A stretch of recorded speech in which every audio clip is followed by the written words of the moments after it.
Ati dhalataa Shawaa Kibba Lixaa taatus dhalataa Shawaa Kibba Lixaa ta'uudhaa baattus seenaa dhugaa kana dhagahiin. Dacheen kun dachee seenaan isaa hin dhumneedha. Shawaan Kibba Lixaa kun imimmaanii fi dhiiga kaffaltee eenyummaa ishee eeggattee har'a geesse. Ati seenaa dhugaa godina Shawaa Kibba Lixaa ammam beekta laata? Yoo achitti dhalattee guddachuu kee qofa ta'e dhaabbadhu. Har'a dhugaa dhokate tokkoon sitti himaam. Na duuka bu'i na hordofi.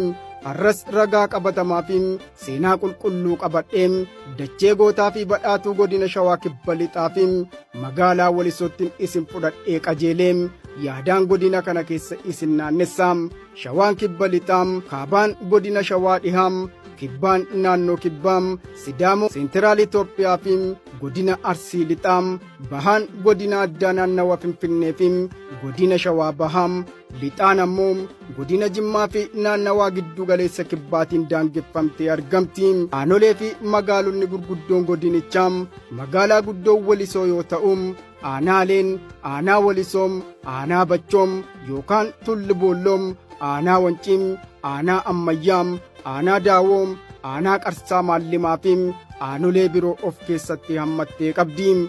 Shawaa Kibba Lixaa jechuun maqaa mootummaa yookaan bulchiinsa duriin Kingdom of Shawaa jedhamu irraa kan fudhatameedha.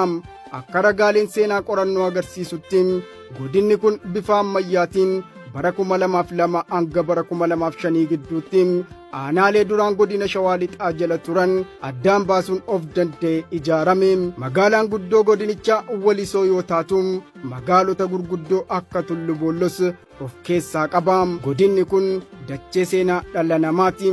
Fakkeenyaaf aanaa Qarsaa Maallimaa keessatti malkaa Qunxurree fi riqicha laga Awwaash iddoowwan seenaa hambaa waggoota miliyoonaan lakkaa'aman of keessaa qabanidha.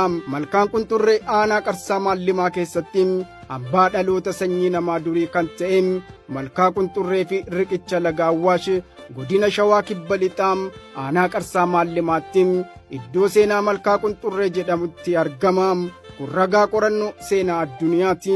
Mana amantaa seena qabeessam kan dhagaa tokkorraa soofame hojjetame Adaadii Maariyaam godinni kun dachee isaa irratti qabatee jira. Haroon Wancii uffata magariisa uffatee badhaadhina uumama godinichaa calaqqisiisa. Uummanni Shawaa Kibba Lixaa nagaa jaallachuu qofa osoo hin taane misoomas guyyaa tokkotti biqiltuu miliyoona 8.4 godina Shawaa Kibba Lixaa aanaalee hunda keessatti dhaabuun ashaaraa borii kaa'anii jiru.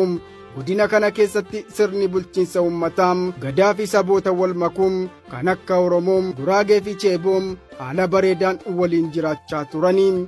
Godinni Shawaa Kibba Lixaa kun qabeenya uumama badhaadhaa qabaachuun alaam dhiheenya kanatti misooma qamadii kilaasteraatiin lafa hektaara 100,000 ol ta'u irratti oomisha guddaa oomishuun beekama.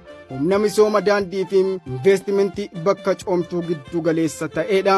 Shawaa Kibba Lixaa jechuun dachee gootota abbootii gadaa fi dachee hamba seenaa sanyii dhala namaati.